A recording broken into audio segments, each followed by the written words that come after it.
morning. I hope y'all are doing great today. We're working on square canvas. As you see here, I am testing out some paint colors on a little piece of paper because I'm trying a slightly different color scheme than usual.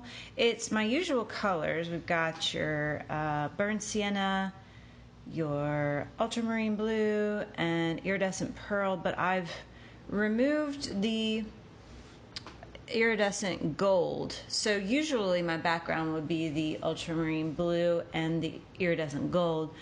This time I thought I'd do ultramarine blue with the iridescent pearl to sort of get that blue and white contrast. So I'm just sort of seeing what it looked like. Put way too much brown there. So that's just going to be my accent color. And just sort of seeing how the colors react together. If there's any spots where things get easily muddy, that's always a thing to check for. And it looks pretty good. So there you see iridescent pearl and burnt sienna are, and then it's actually indigo, my bad. So the third color is indigo, which is a mixture of ultramarine blue and quinacridone magenta, which you saw in that clip there. I've tilted my canvas partially, and we're gonna get going. So those shots were just showing you that I'm gonna use cups of different heights to change my canvas to different angles at different times. So right here it's sort of tilted towards the camera, tilted down towards us, the viewer. And I'm spreading my indigo mixture. Again, sorry, it's not ultramarine blue, it's indigo, which is a mixture of my ultramarine blue with a little bit of quinacridone magenta, just to give it a slightly more purpley hue. Still definitely not purple, but it is a nice deep midnight blue, I guess I would also compare it to, you know, like the night sky. And that's my pearl. I'm spreading it out there. I use just junk mail to spread my paint, and also tilting the canvas to allow for some runoff and to avoid puddling, because I have had a problem with that in the past, mostly when it comes to using used canvases tend to puddle for me. This is a nice new canvas, so shouldn't be a problem. But I can be a little generous with the paint application, so we've got it tilted a little just for that. And now I'm fighting it running into itself. So I've been enjoying this dual tone background a lot, and I'm playing around here with it instead of, again, using the iridescent gold as the second color with the blue. I'm using iridescent pearl, which is different for me, and I'm not sure how I feel about it, but it was worth a try. Just trying to, I've leveled out the canvas and I'm trying to push back that runoff. And there is some bleeding of the blue into the pearl, but I'm cool with that. It's fine. I'm going to swipe anyway here in a second. Preparing for my swipe. Taking care of. Okay, so another thing I'm playing around with is having the color application for the swipe in a different spot than the horizon or that dual tone line, just for funsies, just to see what happens. Man, that was a messy application. Ugh.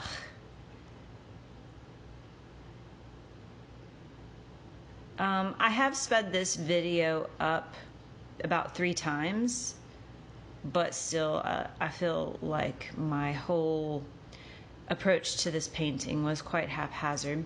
So there's the drips, you know, I like my drips. That's purposeful. But with the canvas tilted, they start to stretch a little more than I would like. I've been asked why I don't torch I don't torch because I don't have any silicone, and I feel like the torching is to bring out the silicone, but you can use heat to pop air bubbles as well for sure. So that's what you saw there, a little heat gun just to pop some air bubbles. I don't usually have a lot of problem with air bubbles, but if I have shaken my bottles of paint mixture too recently and they haven't had time to settle, I will get some air bubbles. Okay, now I have a level canvas, and I'm not really caring for that blue arc closest to us that looks almost like a smiley face. So I'm breaking up the line there with Kathleen Osmore's approach of cutting the little cards. Shaking my butt a little bit. So it's funny, this video was originally recorded to be my collaboration with Kathleen Osmore, which you saw last week. If you didn't see last week, I'll link it up here in the corner right now. Kathleen Osmore and I did a collaboration. This was going to be our color scheme, and this was going to be our collaboration, and I recorded it, and I didn't like it. I've grown to like it a little more, but I'm still not super excited about this color scheme. So I told her I changed my mind and we switched color schemes. But it's funny because in this original video, I'm shaking my booty quite a lot from start to finish. And then in her video, in the collaboration, she was dancing quite a bit to her music too. I wish you guys could hear our music that we listen to while we paint, because it would make for a more enjoyable experience. But you know, YouTube, copyright issues, blah blah blah. I think Kathleen and I have different tastes in music, but you know, music is fun no matter what. It makes for a fun painting experience. You can just chill with your favorite music and you can get in the zone. And I have found that doing these voiceovers have made it a lot more helpful, because I can focus on painting and not focus on trying to explain what I'm doing while I'm painting, which can be really distracting. And then it gives me a little hindsight too, so I can say what I was doing, but also sort of reflect on whether it was effective or not. So still trying to play around with that smiley face blue arc that I didn't like at the bottom. It's broken up now. I think I broke it up a little too much. It was a little too jagged to begin with, and so now I'm sort of going back and making it a little more subtle. And what am I doing now? Trying to add a little more color, get rid of some of that brown. The burnt sienna took over a little more than I would like. So, and I've tilted the canvas again. Now it's tilted toward me, the painter. Hey, and if you're new to me, if you're new to my channel, my name is Courtney Hoelscher, as you can see from my channel, and I am a high school art teacher. I have been teaching art for how many years? Let's see, I started in 2003, so gosh, 17 years I've been an art teacher. I taught middle school my first year, but now I'm at the high school level for 16 years, and I've been at the same school. This is my 10th year at this same school, and I love it. I love what I do, and I also have fallen in love with acrylic pouring. It was actually one of my students that first pointed out this technique to me. She was following someone on Instagram, and she was like, hey, can you help me figure out how to do this?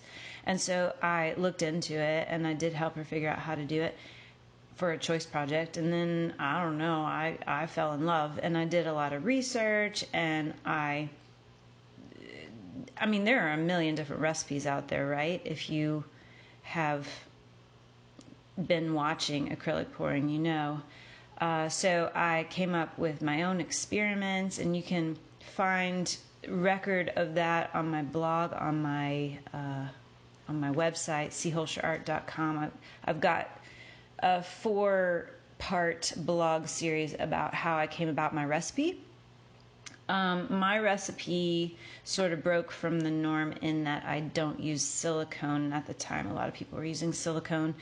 I did a lot of research through the resources provided by Golden Acrylics, and they had GAC 800, which they recommended as a pouring medium.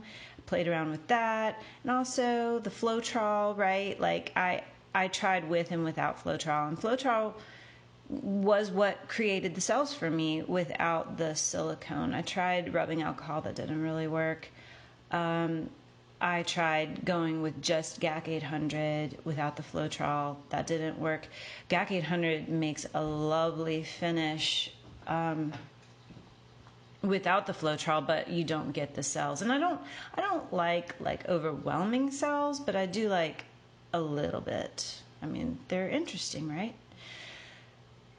So the GAC 800 alone just made for a very fluid, shiny surface. Lovely. And I still want to, I intend to go back and play around with that some. But I did end up with a recipe that's GAC 800, 3 parts GAC 800, 2 parts Floetrol, and 1 part pigment. So that means in my paint that you see there, there's only 1/5 of that that's actually paint. 1/6 of that that's actually paint.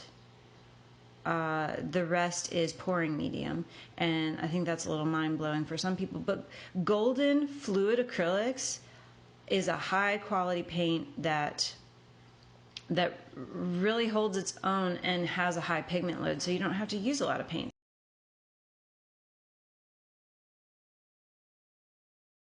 And GAC 800 is an expensive paint, but I feel like I make up for that in the fact that I don't have to use as much actual pigment paint to my pouring medium, and also I don't have to do any sort of finish afterwards. I don't have to pay for any varnish or resin or spray clear coat or anything, because I really like how smooth and the satin finish of my recipe is.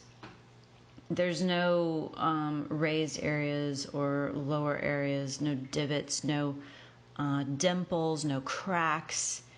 It's not shiny, it's not gloss, but it's not matte either. It's a nice semi-gloss, and I find it quite pleasing, and I think it looks natural, and yeah. So gosh, I have really not talked about my painting process at all in today's video, but you can see I'm just noodling and trying to save something that I wasn't too keen on. So I guess I thought I'd just talk about the bigger picture today.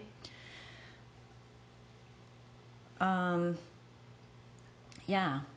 I hope you guys are having a great start to your new 2020 decade and year. I was getting pretty out of the groove in December. I really enjoyed our lengthy Christmas break. We got a whole 2 weeks off this year, and man, did I veg out and eat poorly. And it was fabulous, but I'm really trying to start this new year with some good intentions, waking up early, doing some yoga and some meditation, and going for walks around the track at school when I have a moment, and going for walks with the kids after school, and just trying to get back in the groove of eating well and not eating the junk food that's constantly in the workroom at my school. I'm sure we all have those sorts of things that are going on right now, and I wish you all the best of luck on sticking with your intentions for the new year and making it the best that it possibly can be. Alright, so now I'm just playing around again with the level of the canvas, and I'm about finished up, so I'm turning it around here so you can see it from my vantage point. This is the orientation that the painting ended up being, with the swipe line down at the bottom. Breaking up that brown a little bit more because there's still just a little bit too much brown. But I like how through my fiddling, or noodling as Kathleen Osmore calls it, that I have managed to bring back a little more contrast along that swipe line. There's a little more white to it. And it's looking good. Oh, I'm still playing. Still messing around. I just can't make up my mind whether I prefer these tilted swipes where the swipe line gets jagged, or whether I prefer the truly level straight ones. I think they both have their merits. And when I'm losing the straightness, the integrity of the straight swipes, I will go to a tilt, and it always works out. This one, the canvas was tilted from the beginning, so it was never going to be a level swipe. I don't know. What do I think of how this turned out?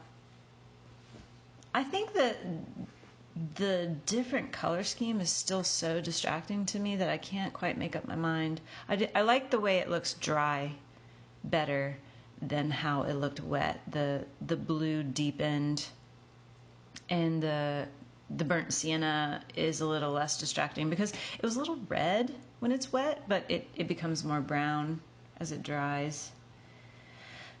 So it all sort of settled down and became more subtle. There's really nice contrast. Not too many drips, not too many cells. I like it. I'm just not sure about this color scheme, I guess, is my thing. But maybe y'all love it. I don't know. Let me know in the comments.